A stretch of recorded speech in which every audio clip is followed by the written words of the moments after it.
Hey guys, what is up, and I welcome you all to a new League of Legends video. So with the preseason and season 6 coming up, ADCs clearly have gotten the spotlight when it comes to reworks, whether it's items or the champions themselves. And I figured what better top 5 champion video to make than to start things off with the top 5 ADCs currently. So the ADC role is definitely my second role next to mid lane that I feel comfortable playing. But even with that being said, I still felt like I'm missing something in order to make a justifiable top 5 ADC list for the current patch. So what I ended up doing was talking to a friend who's an ADC main in Master and Challenger ELO. I've discussed many things with him in regards to this video and really got his thought process on what the best ADCs are and why. So you can feel rest assured that this list is most likely quite accurate. There is also going to be an honorable mention at the end of this video, so stay tuned for that as well. But with all that stuff out of the way, let's move right into the number 5 spot. And starting things off is going to be Jinx. She has always been a champion that has been regarded as one of the best ADCs in the game. And luckily for her, that still hasn't really changed, though she did have to move down a few slots to make room for even stronger ADCs. But with that being said, she is still the hyper carry Jinx that we know and love. The new items on her are also very strong, just like they are on many of the other champions. But on top of the whole meta just really fitting Jinx and her still being able to snowball with her passive, having one of the best ADC type abilities being her chompers, her ultimate, and her passive, she also excels at destroying turrets thanks to her fast auto attack speed in her Q form. And since as of right now the towers are much squishier and die much quicker earlier into the game, she's able to destroy them that much easier and faster. The bad things about Jinx, however, and why she's put all the way in the number 5 spot, is that she does take more setup than the other ADCs to actually get going. And in my opinion, she is a weaker version of another champion I'll be talking about later on into the list. But regardless, Jinx still being the very scary rocket launching ADC resetting extra speed moving girl that we always know and love.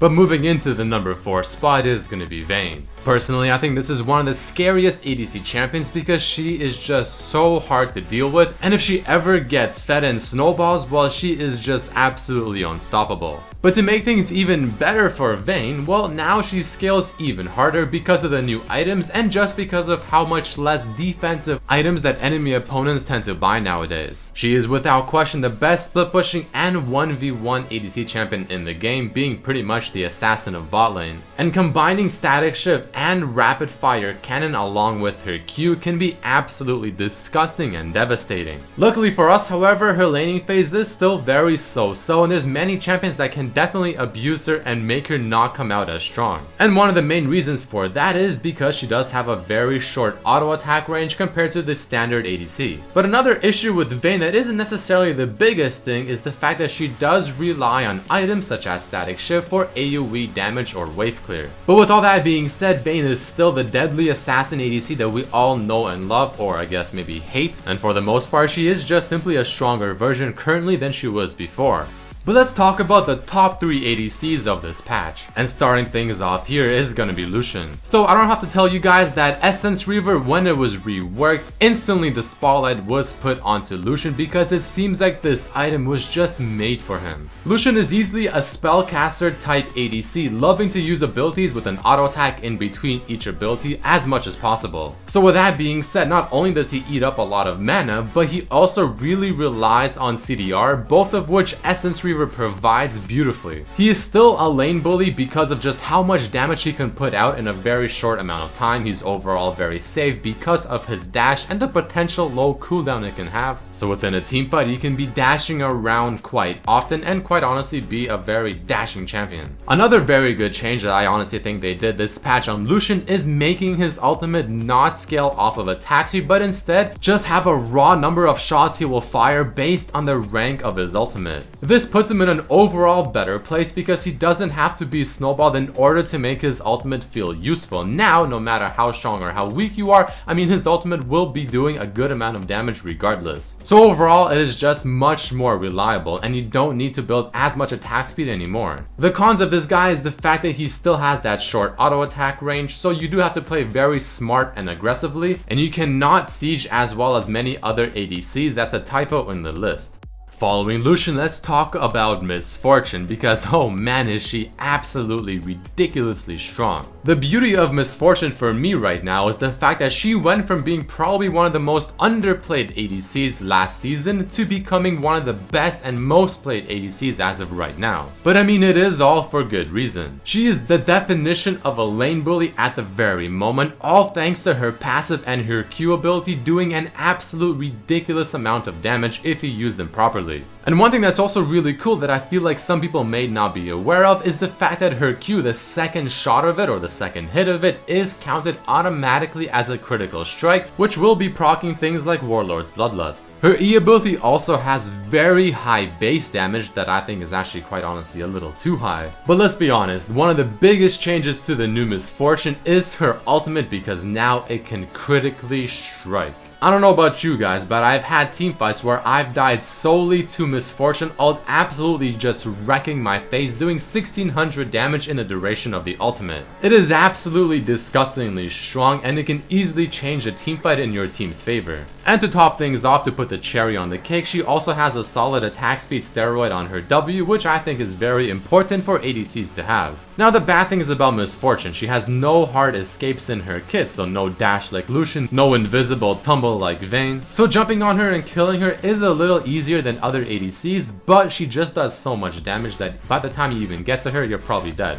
And finally, in the number 1 spot, I have, I bet to many people, surprise, not Graves. Graves is going to be the honorable mention I'll talk about after Tristana, but in the number 1 spot, quite evidently, is Tristana. With the new item rework and how easy it is to get critical strike chance, just how overpowered static shift with rapid fire cannon is, and just the overall extreme hyper carry kit that Tristana possesses, she is an absolute monster. The only bad thing about Tristana that I can think of is the fact that her laning phase isn't as strong as maybe someone like Misfortune, but it is also not as weak as someone like Vayne, and Tristana is extremely strong mid-game and especially late game. She has very little flaws, so overall a good laning phase, very safe with her W and her ultimate, huge burst damage with her E, her W, her ultimate, insane attack speed steroid with her Q, among the best in the game, having one of the safest auto attack ranges in the game as well, which coupled with something like static shift and rapid fire cannon, that first auto attack you go in for the harass is gonna be ridiculously strong and you can't really stop it. The new towers again being much more vulnerable, Tristana is the queen when it comes to obliterating towers, so she can destroy them so much more quicker nowadays. And she is also the champion I was referring to back when I was still talking about Jinx, how there's just simply a better version.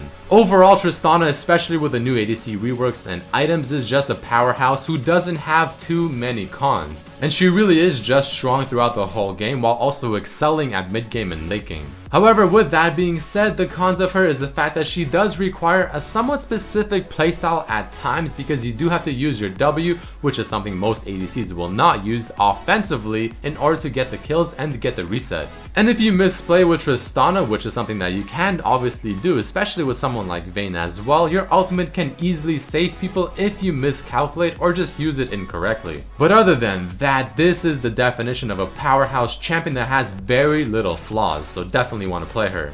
And let's talk a bit about Graves, since I'm sure most of you are asking why the hell is he not in the top 5 spot? Well, after chatting a lot with the ADC player I mentioned at the beginning of this video, he stated that Graves, even though he is easily a very strong champion, isn't necessarily the best when it comes to specifically the ADC role. His auto attack range is too short and he requires a very precise and specific type of environment to make him work in the bot lane. And at the end of the day, when it comes to competitive play or even in solo queue, when it comes to maybe sieging down or just doing what an ADC will do, Graves doesn't really fit that role as much as he used to. He is much more of a bruiser type ADC now, it feels like, so you can easily play him top lane or even in the jungle, where I've actually been seeing quite a lot of Graves being played to success. But that is the main reason why he is not included in this list. He just doesn't really feel like he fits that ADC role as much as he used to. But again, that's not to take away from him as a champion. He is still disgustingly strong. just probably a bit better when it comes to other lanes. But that is about it for this top 5 video, guys. If you did enjoy it, found it useful or informative or whatever, definitely hit that like button as it helps me quite a bit. Make sure to subscribe if you have not yet to check out my other videos as well, and let me know down below what you think are the best ADC champions at the moment. But I hope you guys really enjoyed this video, and I hope to see you for the next one.